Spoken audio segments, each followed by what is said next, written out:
ನಮಸ್ಕಾರ. ಎಲ್ಲ ನನ್ನ ಪ್ರೀತಿಯ ಕನ್ನಡ ಜನತೆಗೆ ವಂದಿಸುತ್ತಾ, ನಾವು ಮೊಟ್ಟ ಮೊದಲನೇದಾಗಿ ನನ್ನ ಕುಲದೇವತೆಯಾದಂತಹ ಲಕ್ಷ್ಮೀ ರಂಗನಾಥ ಸ್ವಾಮಿ, ಗವಿ ರಂಗನಾಥ ಸ್ವಾಮಿ, ಗುಂಡಪ್ಪ ಸ್ವಾಮಿಯ ಪಾದಾರವಿಂದಗಳಲ್ಲಿ ನಮಸ್ಕರಿಸುತ್ತಾ, ಹಿಂದಿನ ಈ ಸಂಚಿಕೆಯಲ್ಲಿ ನಾವು ಸತ್ಯನಾರಾಯಣ ಪೂಜೆ ಇದನ್ನು ಯಾವಾಗ ಮಾಡಬೇಕು, ಹೇಗೆ ಮಾಡಬೇಕು, ಸಂದರ್ಭ ಯಾವ ತಿಂಗಳು, ಯಾವ ಋತುವಿನಲ್ಲಿ, ಯಾವ ನಕ್ಷತ್ರ ತಿಥಿಯಲ್ಲಿ ಮಾಡಿದರೆ ಉತ್ತಮ ಎನ್ನುವುದರ ಬಗ್ಗೆ ನಾವು ಇವತ್ತು ತಿಳ್ಕೊಳ್ತಾ ಹೋಗೋಣ.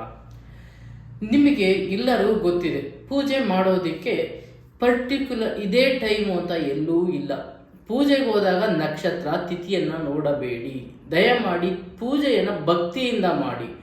ಇದೇ ನಕ್ಷತ್ರದಲ್ಲಿ ಪೂಜೆ ಮಾಡಬೇಕು, ಈ ರಾಶಿನಲ್ಲಿ ಪೂಜೆ ಮಾಡಬೇಕು, ಈ ಗಳಿಗೆಯಲ್ಲಿ ಪೂಜೆ ಮಾಡಬೇಕು ಅಂತ ಎಲ್ಲೂ ಇಲ್ಲ. ಆದರೆ ನಮ್ಮ ಹಿಂದೂಗಳಿಗೆ ಒಂದು ನಿಯಮ ಇದೆ. ಏನಂದರೆ, ಬೆಳಗ್ಗೆ ಎದ್ದ ತಕ್ಷಣ ಪೂಜೆ ಮಾಡೋದು ಉತ್ತಮ. ನೀವು ಆನಂತರ ನೀವು ಪೂಜೆ ಮಾಡಿದರೆ, ಪೂಜೆ ಮಾಡಬಾರ್ದು ಅಂತ ಏನಿಲ್ಲ, ಪೂಜೆ ಮಾಡಿದ್ರು ಒಳ್ಳೆಯದೇ. ಬಟ್ ಬೆಳಗ್ಗೆ ಎದ್ದ ತಕ್ಷಣ ನೋಡಿ, ಶುಭಗಳಿಗೆ ಶುಭ ಕರ್ಣ ನಕ್ಷತ್ರ ಏನಾಗುತ್ತೆ, ಬ್ರಾಹ್ಮಿ ಮುಹೂರ್ತ ಅಂತ ಅಂದಿರುತ್ತೆ.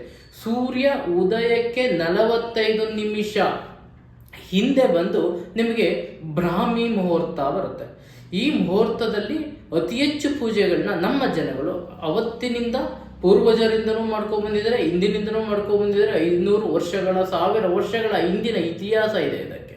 ಬೆಳಗ್ಗೆ ಎದ್ದು ತಣ್ಣೀರಿನಲ್ಲಿ ಸ್ನಾನ ಮಾಡಿ, ನೀವು ಒಂದು ದೀಪ ಹಚ್ಚಿ, ಒಂದು ಗಂಧದ ಕಡ್ಡಿ ಹಚ್ಚಿ ಮನೆ ಬಿಟ್ಟವರು ನಿಮಗೆ ಯಶಸ್ಸು ಕಟ್ಟಿಟ್ಟ ಬುತ್ತಿ. ಬೆಳಗ್ಗೆ ಎದ್ದ ತಕ್ಷಣ ಓದಿ ಅಂತ ಹೇಳ್ತಾರೆ ಮಕ್ಕಳಿಗೆ. ನೆನಪಿದೆಯಾ ನಿಮಗೆ? ಬೆಳಗ್ಗೆ ಎದ್ದ ತಕ್ಷಣ ಓದ್ರಪ್ಪ ಅಂತ. ಯಾಕೆಂದರೆ ಬೆಳಗಿನ ಜಾವ ನಿಮಗೆ ಮೆಮೊರಿನಲ್ಲಿ ಉಳಿಯುತ್ತೆ ಅನ್ನೋ ಒಂದೇ ಒಂದು ಕಾರಣಕ್ಕೆ. ಆ ನಂತರ ನಿಮ್ಮ ಮನಸ್ಸು ಚಂಚಲ ಆಗುತ್ತೆ. ಅದ್ಯಾವುದೋ ನೋಡ್ತೀರಾ, ಅದ್ಯಾವುದೋ ಆಟ ಸಾಮಾನು ನೋಡ್ತೀರಾ, ಮೊಬೈಲ್ ನೋಡ್ತೀರಾ, ಟಿ ವಿ ನೋಡ್ತೀರಾ, ಚಂಚಲತೆ ನಿಮಗೇನಾಗುತ್ತೆ, ಚೇಂಜಸ್ ಆಗ್ತಾ ಇರುತ್ತೆ ಮೈಂಡ್. ಅದು ಕಾನ್ಸಂಟ್ರೇಷನ್ ನಿಮಗೆ ಸಿಗಲ್ಲ. ಅದೇ ಬೆಳಗ್ಗೆ ನೀವು ಒಂದು 4 ಗಂಟೆಗೆ ಎದ್ದು ನೀವು ಒಂದು 5 ಗಂಟೆ 6 ಗಂಟೆವರೆಗೂ 2 ಅವರ್ ಡೈಲಿ ಸಾಕು. ಓದೋದೇ ಬೇಡ. ನೀವು ಆಮೇಲೆ 2 ಅವರ್ ನೀವು ಫ್ರೆಶ್ ಆಗಿ ಒಳ್ಳೆ ಮನಸ್ಸಿಂದ ಓದಿದರೆ 2 ಅವರ್ಸ್ ನಿಮಗೆ ಎಷ್ಟು ನಿಮಗೆ ಎನರ್ಜಿನ ಕೊಡುತ್ತೋ, ಎಷ್ಟು ಮೆಮೊರಿ ಪವರ್ನ ರೈಸ್ ಮಾಡುತ್ತೋ, ಅದೇ ರೀತಿ ಕೂಡ ನಮ್ಮ ಹಿಂದೂಗಳ ನಮ್ಮ ಒಂದು ಸಂತತಿಯನ್ನು ನೀವು ನೋಡಿದಾಗ ಬೆಳಗ್ಗಿನ ಜಾವದಲ್ಲಿ ಪೂಜೆ ಪುನಸ್ಕಾರಗಳನ್ನು ಮಾಡುವುದು ಉತ್ತಮ ಅಂತ ಹೇಳೋದಕ್ಕೆ ಇಷ್ಟಪಡ್ತೀನಿ. ನೀವೇನು ಮಾಡ್ಬೋದು ನೋಡಿ, ಸತ್ಯನಾರಾಯಣ ಪೂಜೆ. ಸತ್ಯನಾರಾಯಣ ಅಂದರೆ ಯಾರು? ನಮ್ಮ ವಿಷ್ಣುವಿನಿಗೆ ನಾವು ಸತ್ಯನಾರಾಯಣ ಪೂಜೆ ಅದನ್ನು ಯಾವಾಗ ಮಾಡಬೇಕು ಅಂದರೆ, ನೀವು ಯಾವ ದಿನ ಆದರೂ ಮಾಡಬಹುದು. ಅದಕ್ಕೆ ಇಂಥದ್ದೇ ಅನ್ನೋ ಒಂದು ಡೇಟು ಟೈಮಿಂಗು ಏನೂ ಇಲ್ಲ. ಆ್ಯಕ್ಚುಲಿ ಹೇಳ್ತಾರೆ ಅವತ್ತು ಮಾಡೋಂಗಿಲ್ಲ, ಈ ತಿಂಗಳು ಮಾಡೋಂಗಿಲ್ಲ, ಅದೆಲ್ಲ ಸುಳ್ಳು. ನಿಮಗೆ ಪಾವಿತ್ರತೆಯನ್ನು ಕಾಪಾಡ್ಕೋಬೇಕು ಅಂದರೆ ಗುರುಪೂರ್ಣಿಮೆ, ಹುಣ್ಣಿಮೆಯ ದಿನ ಅಂತ ಕರಿತೀವಿ. ಅದು ತುಂಬ ಅತ್ಯುತ್ತಮ ಮಾಡಿದರೆ ನಿಮಗೆ ಅತ್ಯುತ್ತಮವಾಗಿ ಇರುತ್ತದೆ. ಅದನ್ನು ಬಿಟ್ಟು ನೀವು ಹೇಳುವುದೇ ಆದರೆ ನಿಮಗೆ ನೀವು ಯಾವ ದಿನ ಬೇಕಾದರೂ ಇದಕ್ಕೆ ಇಂಥದ್ದೇ ಅನ್ನೋದೊಂದು ದಿನ ಇಲ್ಲ. ದಯಮಾಡಿ ಅರ್ಥ ಮಾಡಿಕೊಳ್ಳಿ. ನೀವು ಯಾವ ದಿನನಾರು ಭಕ್ತಿಯಿಂದ ಪ್ರೀತಿಯಿಂದ ಮಾಡಿದರೆ ದೇವರು ಒಲಿತಾನೆ ನಿಮಗೆ. ಅದು ಯಶಸ್ಸನ್ನು ಕೂಡ ನಿಮಗೆ ಸಿಗುತ್ತೆ. ಪ್ರತಿ ತಿಂಗಳು ಹುಣ್ಣಿಮೆಯ ದಿನ ನೀವು ಮಾಡಿದರೆ ಇನ್ನೂ ಯಶಸ್ಸು ತುಂಬ ಚೆನ್ನಾಗಿರುತ್ತೆ. ನಿಮ್ಮ ಮನೆಗೆ ಯಾವುದೇ ತೊಂದರೆಗಳಿರಲ್ಲ. ಯಾವುದೇ ಶುಭ ಕಾರ್ಯಗಳನ್ನು ಮಾಡುವ ಮೊದಲು ಸತ್ಯನಾರಾಯಣ ಪೂಜೆಯನ್ನು ಮಾಡ್ತೀವಿ ನಾವು. ವ್ರತ ಅಥವಾ ಪೂಜೆ ಎರಡು ಏನಾದರೂ ತಿಳ್ಕೊಬೋದು ನೀವು.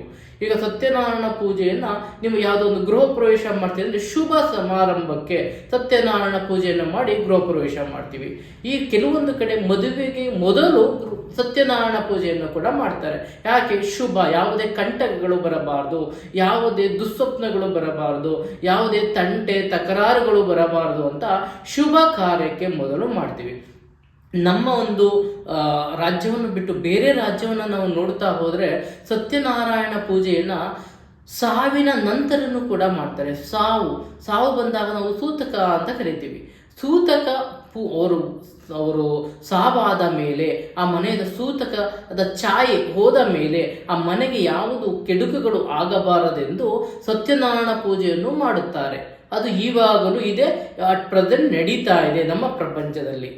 ನಮ್ಮಲ್ಲಿ ಅದನ್ನು ಸ್ವಲ್ಪ ಕಮ್ಮಿ, ನಮ್ಮ ಈ ದಕ್ಷಿಣ ಭಾಗದಲ್ಲಿ ಸ್ವಲ್ಪ ಕಮ್ಮಿ ಇರುತ್ತದೆ ಅಷ್ಟೆ. ಹಾಗಾಗಿ ಸತ್ಯನಾರಾಯಣ ಪೂಜೆಯನ್ನು ನೀವು ಮಾಡುವುದು ತುಂಬ ಶ್ರೇಷ್ಠವಾಗಿರುತ್ತದೆ. ನಿಮಗೆ ಸತ್ಯನಾರಾಯಣ ಪೂಜೆ ಫೋಟೋವನ್ನಾದರೂ ಸರಿ, ಸತ್ಯನಾರಾಯಣದ ವಿಷ್ಣುವಿನ ಫೋಟೋವನ್ನು ಇಟ್ಟು ಅದಕ್ಕೆ ಬಾಳೆಕಂದನ್ನು ಕಟ್ಟಿ 4 ಭಾಗದಲ್ಲಿ ಬಾಳೆಕಂದನ್ನು ಕಟ್ಟಿ ಮನೆಯಲ್ಲೇ ನೀವೇ ಸಿಂಪಲ್ ಆಗು ಕೂಡ, ನಿಮಗೆ ಆಡಂಬರದಲ್ಲೇ ಮಾಡಬೇಕು ಅಂತ ಏನಿಲ್ಲ. ಅದನ್ನು ಸತ್ಯನಾರಾಯಣ ಪೂಜೆ ಮಾಡಬೇಕಾದ್ರೆ ಅದೆಲ್ಲ ಮಾಡಬೇಕು ಅಂತ ನೀವು ಸಿಂಪಲ್ ಆಗಿ ಮನೆಯಲ್ಲೂ ಕೂಡ ನೀವೇ ಸಿಂಪಲ್ ಆಗಿ ಮಾಡಿಕೊಳ್ಳಬಹುದು. ಅದಕ್ಕೆ ತುಳಸಿ ಹಾರವನ್ನು ತಂದು ಸತ್ಯನಾರಾಯಣ ಪೂಜೆಗೆ ಒಂದು ಭಕ್ತಿಯಿಂದ ಒಬ್ಬ ಪುರೋಹಿತರನ್ನು ಕರೆಸ್ಕೊಂಡು ನೀವು ಅದನ್ನು ಕಾಳಜಿಯಿಂದ ಮಾಡಿದ್ದೇ ಆದರೆ ನಿಮಗೆ ಯಾವುದೇ ತಂಟೆ ತಕರಾರುಗಳಾಗಲಿ, ಕೆಟ್ಟ ದುಶ್ಶಕ್ತಿಗಳಾಗಲಿ, ನಿಮಗೆ ಯಾವುದೇ ತೊಂದರೆಗಳು ಇಲ್ಲದೆ ನಿಮ್ಮ ಎಲ್ಲ ಕಷ್ಟ, ಗಂಡ ಹೆಂಡತಿಯ ಸಮಸ್ಯೆಗಳಿರ್ಬೋದು, ನಿಮಗೆ ಮನೆಯಲ್ಲಿ ವಿದ್ಯೆ, ಮಕ್ಕಳು ಸರಿಯಾಗಿ ಓದ್ತಾ ಇಲ್ಲ ಅಂದರೆ ಕೂಡ ಈ ಎಲ್ಲ ಕಷ್ಟದಿಂದ ಪಾರಾಗಲು ಸತ್ಯನಾರಾಯಣ ಪೂಜೆಯನ್ನು ನೀವು ಮಾಡಿದ್ದೇ ಆದರೆ ನಿಮ್ಮನೆಗೆ ಎಲ್ಲ ಸಂಕಷ್ಟಗಳು ಕರೆದು ನಿಮಗೆ ಒಳ್ಳೆ ಅಭಿವೃದ್ಧಿಶೀಲ ಕಡೆಗೆ ನೀವು ಹೆಜ್ಜೆಯನ್ನು ಇಡ್ತೀರಾ. ಹಾಗಾಗಿ ಎಲ್ಲರೂ ಮನೆಯಲ್ಲಿ ನೀವು ಮನೆಯನ್ನು ಕಟ್ಟಿದ ನೀವು ಪ್ರತಿ ವರ್ಷ ಮಾಡಿದರೆ ತುಂಬ ಒಳ್ಳೆಯದು. ಅಕಸ್ಮಾತ್ ನಿಮಗೆ ಆಗ್ತಾ ಇಲ್ಲ, ಮಾಡೋಕ್ಕಾಗ್ತಾ ಇಲ್ಲ ಅಂದರೆ ಅಟ್ಲೀಸ್ಟ್ ನೀವು 1 ವರ್ಷ ಒಳಗೆ 1 ವರ್ಷ 2 ವರ್ಷ 3 ವರ್ಷ ಕಂಟಿನ್ಯೂಸ್ ಆಗಿ ಮಾಡಿ, ನಂತರ ಬೇಕಾದ್ರೆ ನೀವು ಸ್ವಲ್ಪ ಬಿಟ್ಟು ಬೇಕಾದರೆ ನೀವು ಮಾಡಿ. ನಿಮ್ಮ ಕೈಲಿ ಆಗೋದೇ ಇಲ್ಲ ಅಂದರೆ ಅಟ್ಲೀಸ್ಟ್ 3 ವರ್ಷ ಕಂಟಿನ್ಯೂಸ್ ಆಗಿ ಮಾಡಿ. ಇಲ್ಲ ಅಂದರೆ ಹೊಸ ಮನೆಗೆ ಹೋಗ್ತಾ ಇದ್ರಿಂದ ಅಟ್ಲೀಸ್ಟ್ ಮೊದಲನೇ ವರ್ಷದಲ್ಲಾದರೂ ಸತ್ಯನಾರಾಯಣ ಪೂಜೆ ಮಾಡಿ ಮನೆಗೆ ಹೋಗುವುದು ಅತ್ಯುತ್ತಮ. ಆಮೇಲೆ ನಿಮಗೆ ಇನ್ನೊಂದು ಇಲ್ಲಿ ಮಾತಿದೆ, ಸತ್ಯನಾರಾಯಣ ಪೂಜೆ ಮಾಡಿದರೆ ಈ ನಾನ್ ವೆಜ್ ಪ್ರಿಯರು ಇದ್ದಾರೆ, ನಾನ್ ವೆಜ್ ಮಾಂಸಾಹಾರಿಗಳು ಅಂತ ಕರಿತೀವಿ ನಾವು ಅವರಿಗೆ. ಅವರೇನು ಮಾಡ್ತಾರೆ, ಇಲ್ಲ ನಾವು ತಿನ್ನಂಗಿಲ್ಲ, ನಾವು ಅದು ಕೆಲವೊಬ್ರು ಬಿಡೋಕ್ಕೆ ಆಗಲ್ಲ ಅವ್ರಿಗೆ. ಅಯ್ಯೋ 1 ವಾರ ಬಿಟ್ಬಿಟ್ರೆ ಏನೋ ಬಿಟ್ಟೆ ನಂಗೆ ಆಗ್ಬಿಡುತ್ತೆ. ಕೆಲವೊಬ್ರು ಹೇಳ್ತಾ ಇರ್ತಾರೆ, ಅಯ್ಯೋ ನಂಗೆ ಅದು ಇಲ್ಲ ಅಂದರೆ ಆಗೋದೇ ಇಲ್ಲ ಗುರುಜುಗಳೇ ಅಂತ ಹೇಳ್ತಾರೆ. ಅಂಥವರು ನೀವು ಹಿಂದೆ 24 ದಿನ, ಮುಂದೆ 24 ದಿನ, ಅಲ್ಲಿಗೆ 48 ದಿನ ಆಗುತ್ತೆ. ನೀವು ಬಿಟ್ಟರೆ ಅತ್ಯುತ್ತಮ, ಉತ್ತಮ ಅಂತ ಹೇಳೋದಕ್ಕೆ ಇಷ್ಟಪಡ್ತೀನಿ. ಅಟ್ಲೀಸ್ಟ್ ನೀವು ಆ ಟೈಮಲ್ಲಿ ಎಗ್ಗು ಕೂಡ ತಿನ್ನಬಾರದು. ಅಷ್ಟು ನೀವು ಶ್ರದ್ಧೆಯಿಂದ ಇದ್ದು ಈ ಪೂಜೆಯನ್ನು ಮಾಡಬೇಕೇ ಹೊರತು ಶ್ರದ್ಧೆ ಇಲ್ಲದ ಪೂಜೆ ಮೂರ್ಖರಿಗೆ ಸಮಾನ ಅಂತ ಹೇಳ್ತೀವಿ ನಾವು. ಅದು ಮೂರ್ಖರು ಮಾಡಿದ ಪೂಜೆ ಹಂಗೆ ಆಗ್ಬಿಡುತ್ತೆ. ನಿಮಗೆ ಮಾಡಿದ್ರು ವೇಸ್ಟ್, ಅದು ನೀವು ಮಾಡಿದ್ದೆಲ್ಲ ವೇಸ್ಟೇ ಅದು. ಹಾಗಾಗಿ ದಯಮಾಡಿ 28 ದಿನ, ಕೆಲವೊಬ್ರು 45 ದಿನ, 48 ದಿನ ಕೂಡ ಬಿಡೋರಿದ್ದಾರೆ. ಹಿಂದೆ 48 ದಿನ, ಮುಂದೆ 48 ದಿನ ಬಿಡೋರು ಇದ್ದಾರೆ. ಅದು ಒಳ್ಳೆಯದೇ, ನಿಮಗೆ ಇಲ್ಲ ಅಂತ ಹೇಳಲ್ಲ. ಅಟ್ಲೀಸ್ಟ್ ನಿಮ್ಗೆ ಅದು ಆಗಲಿಲ್ಲ, 24 ದಿನ ಹಿಂದೆ ಮುಂದೆ ಅದು ಆಗಲಿಲ್ಲ, ಅಟ್ಲೀಸ್ಟ್ 7 ದಿನ ಸ್ವಚ್ಛವಾಗಿರಿ. ಹೊರಗಡೆ ತಿನ್ಬೋದಾ ಗುರುಗಳೇ? ದಯಮಾಡಿ ತಿನ್ಬೇಡಿ, ಮನೇಲೂ ತಿನ್ಬೇಡಿ, ಹೊರಗಡೆ ತಿಂದು ಬಂದಿದ್ದೀನಿ ಗುರುಗಳೇ, ಮನೇಲಿ ತಿಂದಿಲ್ಲ, ಬೇಡ, ತಪ್ಪು ಅದು. ಆ ರೀತಿ ಮಾಡುವುದು ಅಪರಾಧವಾಗುತ್ತೆ. ನಿಮಗೆ ರಾಕ್ಷಸ ಗುಣ ಪ್ರವೃತ್ತಿಯನ್ನು ನಿಮಗೆ ಅದರ ಕಾಣಿಸುತ್ತೆ. ಹಾಗಾಗಿ ತಿನ್ನದೇ ನೀವು ಅದನ್ನು ಅಟ್ಲೀಸ್ಟ್ ಒಂದು 7 ದಿನ ಶುದ್ಧವಾಗಿರಿ. ಹಿಂದೆ ಮುಂದೆ ಒಂದು 7 ದಿನ, 4 ಅಟ್ಲೀಸ್ಟ್ ಆಗೋದೇ ಇಲ್ಲ ಅನ್ನೋರು ಇದನ್ನಾದರೂ ಮಾಡಿ ಅನ್ನೋದು ನನ್ನ ನಿಮಗೆ ಒಂದು ಕಿವಿ ಮಾತು ಅಂತ ಹೇಳ್ತಾ, ನನ್ನನ್ನು ಯಾರೆಲ್ಲ ಆಶೀರ್ವದಿಸಿ ನಮ್ಮ ಯೂಟ್ಯೂಬ್ ಚಾನಲ್ನ ನೋಡ್ತಾ ಇದ್ದೀರಾ, ಸಬ್ಸ್ಕ್ರೈಬ್ ಮಾಡ್ತಾ ಇದ್ದೀರಾ, ಶೇರ್ ಮಾಡ್ತಾ ಇದ್ದೀರಾ, ಎಲ್ಲರಿಗೂ ಹೊಂದಿಸುತ್ತಾ ನನ್ನ ಈ ಸಂಚಿಕೆಯನ್ನು ಮುಗಿಸ್ತಾ ಇದ್ದೀನಿ.